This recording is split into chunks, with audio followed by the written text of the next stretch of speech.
Imagine you go on a walk in the park. You take a deep breath of fresh air, and suddenly you smell something really, really sweet and flowery. You look behind you and see why. The smell is coming from flowers. Not just a single flower, tons of flowers. All of them on a single tree. It's a tree covered in sweet-smelling flowers. When you get home, you send a message to your friend who's away on vacation.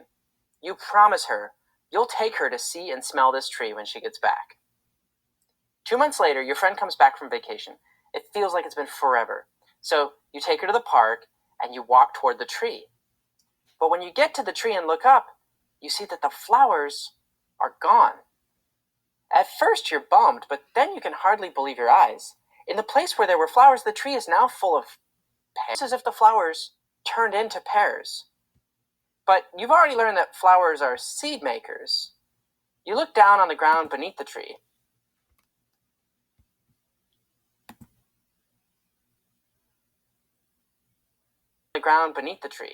There were no seeds anywhere on the ground, just pears up in the tree.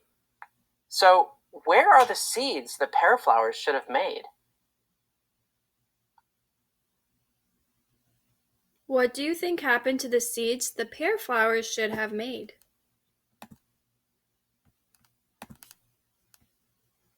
Have you ever eaten a pear? What's the one part you don't usually eat, or you spit out if you do? It's the seeds, right? The inside of a pear contains seeds that the flower made. Now, to help you see how this happened, let's watch a sped up video showing the flowers on the pear tree. This video has been sped up over 2 months. Let's watch. First, we see that the petals fall off the flowers. Okay. Now, let's focus on this flower. Watch what it does over 2 months' time.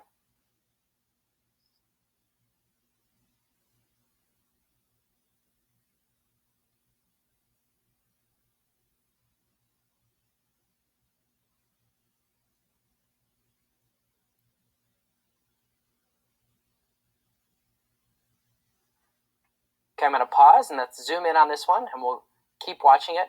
Now, where the arrow is pointing shows where the petals on the flower used to be until they fell off. Let's keep watching what it does over 2 months.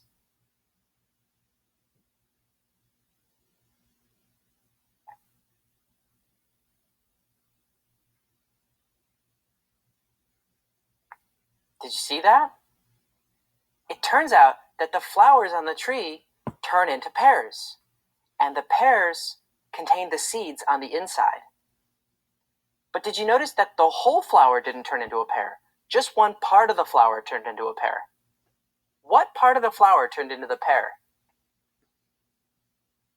What part of the flower turned into a pear?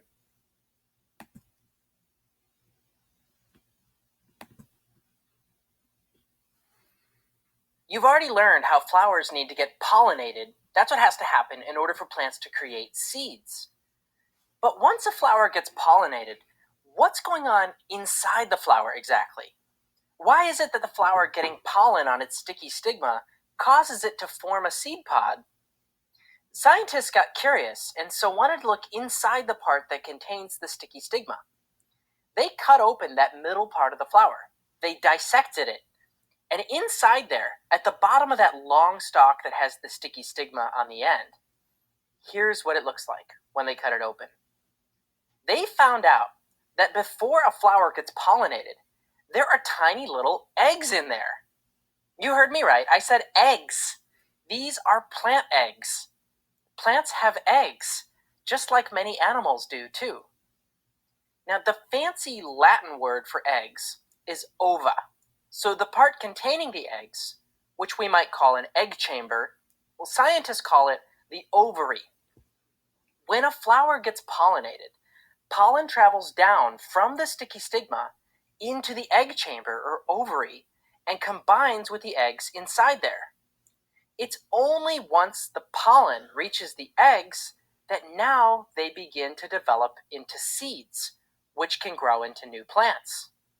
So a plant's ovary or egg chamber, this middle part of the flower that's down below the sticky stigma, once pollen gets down in there, that becomes the plant's seed pod. But with a pear flower, something extra happened. Not only did the eggs in the pear flower's ovary become seeds, but the ovary itself swelled up into sweet, tasty stuff which surrounds the seeds. That's the pear fruit. The same thing happens with other fruits you know, such as an apple. Apple flowers start out like this, but once pollen gets onto the eggs inside their ovaries, they drop their petals, and the ovary of each flower swells up into an apple. Next time you eat an apple, stop and think about where the flower petals used to be. You know this is the stem. That's the part that grew off the branch. Notice how it's woody. And then if we look on the other end of the apple, we can see where the flower petals were. You can even see some leftover of them. You can use your imagination then and picture how the apple is just part of the apple tree flower. The flower petals were right here. And this part, what you call the apple itself, is the flower's ovary. Inside the apple, we see the seeds which were growing inside the ovary. Let's check out one more example of a fruit you know. See this flower? You can see the ovary is starting to swell up. Can you tell what it's going to be?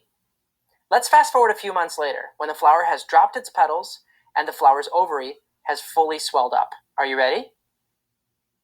It's a watermelon. Crazy. Did you know that watermelons begin as flowers? Yep, every fruit begins as a flower.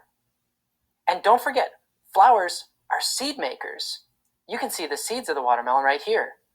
In fact, you can always tell if something is a fruit by cutting it open and looking for seeds. A fruit is a tasty container full of seeds. But not all plants grow tasty containers around their seeds. Remember these? These are the ovaries of what was once a maple flower. Some plants grow delicious fruit around their seeds as the ovary swells up, like apple and pear trees. And other plants, like maple trees, the ovary is not tasty. Why do some plants grow delicious fruit around their seeds? What's the point? Why do you think some plants grow fruit around their seeds? Here's a hint. Remember, plants need their seeds to move away from them.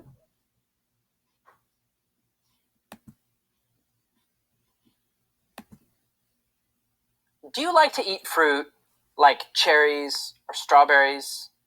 Yes? Well, animals really like to eat fruit too. Animals like raccoons, squirrels, and foxes, they'll eat fruits like cherries and other berries. Some animals eat the same fruits we do. Bananas are eaten by monkeys, which love them. Oranges have been known to be eaten by squirrels. And some fruits, such as these berries, are poisonous to us, but they're okay for certain animals. These birds eat lots of these berries. And think about it. When an animal eats the fruit, it also eats the seeds inside. Animals are constantly moving around, so eventually the animal goes somewhere after eating, and when it takes a poop, it also poops out the seeds. So the seeds get moved away from their parent plant in this way. In the place where the seeds fall when the animal poops them out, a baby plant sprouts and grows up. Now we can answer our question, why do plants make fruit? Well, plants like to move their seeds away so that they can spread to new places. Some plants, like the maple tree, use the wind. But some plants make fruit, and they do this to move seeds away using animal power instead of the wind. A fruit is a tasty container for seeds, which can be eaten. Once an animal eats fruit, it usually walks away with it, and so the seeds of the plant get spread. Do you think a tomato is a fruit or a vegetable?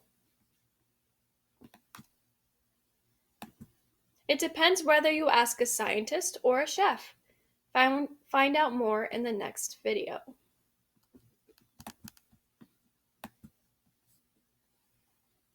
But now hold on a second.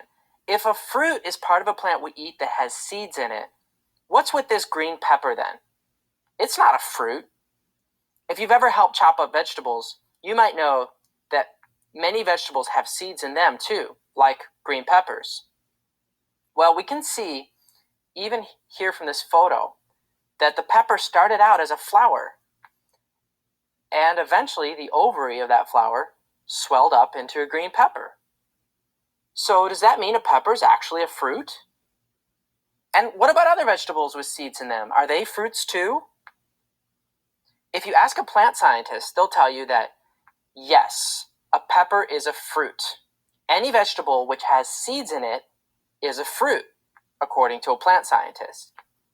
Now, if you ask a chef or someone who works in a grocery store, they might remind you, you wouldn't put a green pepper in your fruit salad, would you? So at the grocery store, a pepper is considered a vegetable. Neither the grocery store nor the plant scientist is wrong.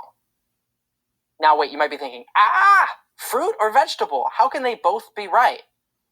Both of them are right because it depends on what situation you're in. The word fruit has two meanings. At the grocery store, fruits are apples and oranges and bananas and so on, the tasty seed containers that are usually sweet. But to a scientist, the word fruit includes even some vegetables. Here's how a scientist thinks of it. If it's got seeds and it's surrounded by a thick container, then a scientist says it's a fruit. A green pepper has seeds surrounded by a thick container. So to a scientist, a green pepper is a fruit.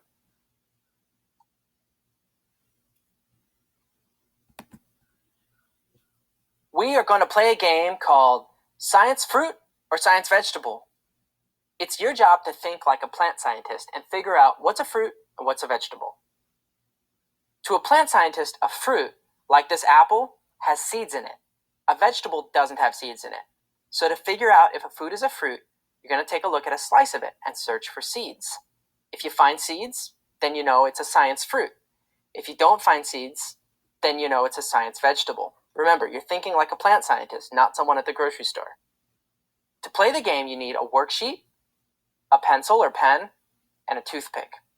When you're done with this step, press the arrow on the right. All right, now that you have your supplies, listen carefully and I'll tell you what's going to happen. Pay attention. If you don't listen, you won't know how to play. Here's how it's going to work. Your teacher's going to hold up 5 different foods, one at a time.